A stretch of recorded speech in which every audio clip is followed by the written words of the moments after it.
Okay, ready for another little update on the project.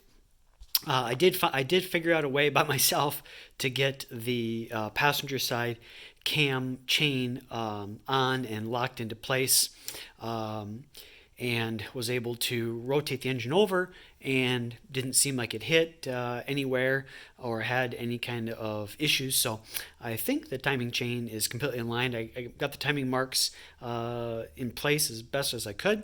So hopefully we're good there. As you see, I got the timing cover on.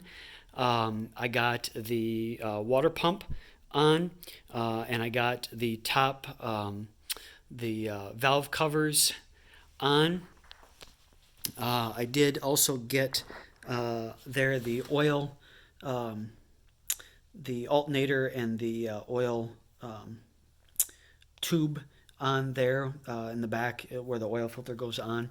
Um, so I got all of that on also. Um, One thing I did run into was over here, the bolts that are supposed to put that on. I thought I left them in the heads because there's other bolts you can see on here that are still in the heads.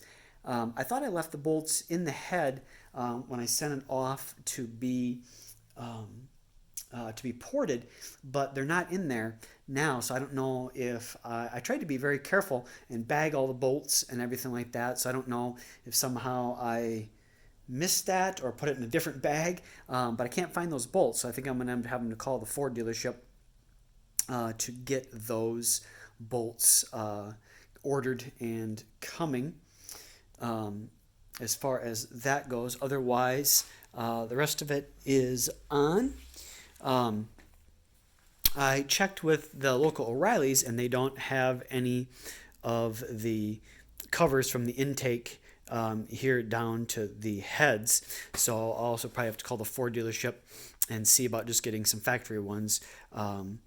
I checked with O'Reilly's. I also called Summit and checked with them, and they did not have anything either as far as that goes. So that's kind of where we're at with a couple things with that. One thing that's going to be kind of iffy here, and I'm a little bit nervous about, is when I went to put the new ATI 15% overdrive balancer on there.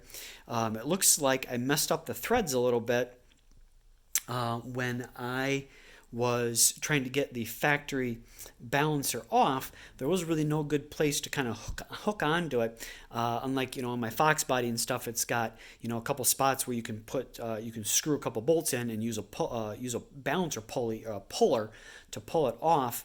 The factory one did not really have that. There were no bolt holes or anything like that, and so I ended up having to try a couple different three-jawed pullers from O'Reilly's that I could rent, and none of them quite worked right. I tried, just none of them seemed to work right, or the hole was a little bit too big, and I realized I was ended up pushing, as I was trying to pull, I was also pushing against the balancer itself, so that wasn't working. So I ended up using one, and I don't remember if it just didn't have the little spike or the little round thing you put in the middle of the crankshaft or whatnot, but I couldn't really find anything, so I just put the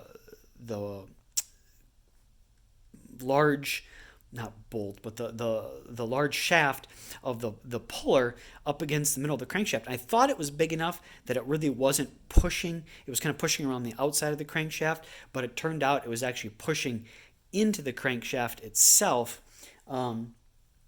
And it looks like it ended up messing up the threads because it wasn't working when I was trying to put it on, and ended up all the threads on the bolts got kind of squashed a little bit and stuff. So I was reading online. I was going to look at using a tap there, which I ended up buying, and run it in as kind of like a thread chaser to clean the threads. However, when I was doing some Googling and looking, I found a bunch of people said you can do it, but it's not really the best idea. And I also saw some people saying, hey, if it's a non-critical part, it's not really that big a deal. You can probably do it. But I saw several people saying I would not do it on main rod bolts or like a crankshaft, anything that's really critical. and going to have some pretty high torque on it, so which obviously this would. So I ended up getting a crankshaft, or sorry, getting a thread chaser from Summit. When I was talking to them, I got a really good one coming from ARP. It was expensive, but I got that coming. In comparison to things, it wasn't that expensive, but you know, for just one little piece, it was kind of expensive. It's kind of it kind of looks like it's called a thread chaser, but it almost kind of looks like that tap, except it doesn't have the ends, you know, the little bits on the end of the tap, you know, to start, you know, making the threads. So hopefully that'll work, and that will be able to clean those out or fix those threads enough, because that would not be good. I'd have to tear all this down, probably get possibly new pieces, you know, some new bolts. Some of those bolts, you know, on the mains where I think are one-time torque to yield, so that would not be good. I'd have to buy all that stuff again, and those I had to wait several weeks to get them from Ford, and that was before all this stuff going on. Now I don't know, you know, what would be going on with that. So plus the fact that a new crankshaft is probably several $1,000s at least to get a new crankshaft, so that also would not be very good at all.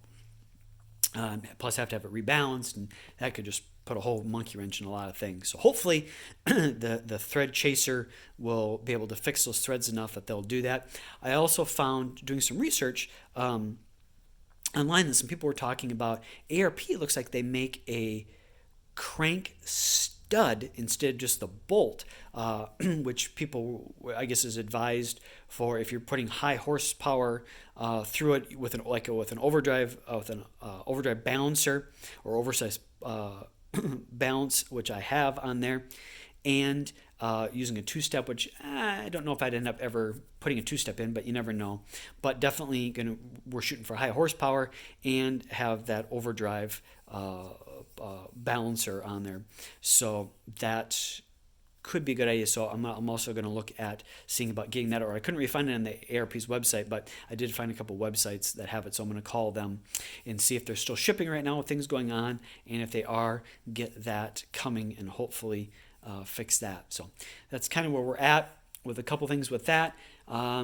Making progress in one area, but in another area I'm a little nervous about that, since I kind of messed up the threads a little bit. I didn't realize I had.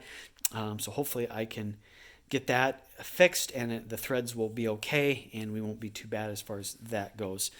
One other thing, I mentioned it I think a while back, but I didn't get a chance to really show you guys that this is how my heads came back to me in these two totes right here. And yeah, it did take him 3.5 months, but he definitely packed them, sending them back to me to make sure there was going to be no problems whatsoever. I mean, here we got a pillow.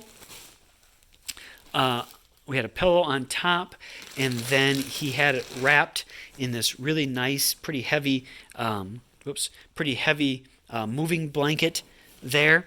And then there was a pillow underneath of it for the heads to sit on, and then it was all packed super nice in cardboard and stuff. So yeah, it did take him a while, but he definitely did a pretty nice job and had them packed in there, like I said, with a couple pillows and then that moving blanket and everything. So he definitely packed them in there pretty good. So that was something I was meaning to show it a few weeks ago when I had mentioned it, but just had forgotten about it. So that is where we were at with things. So I just wanted to give a little quick update on where we are at, and probably not going to get much this week until I get that thread chaser in and check to see if the threads are okay, and then hopefully go from there. So that's where we're at. Thanks for watching. Bye.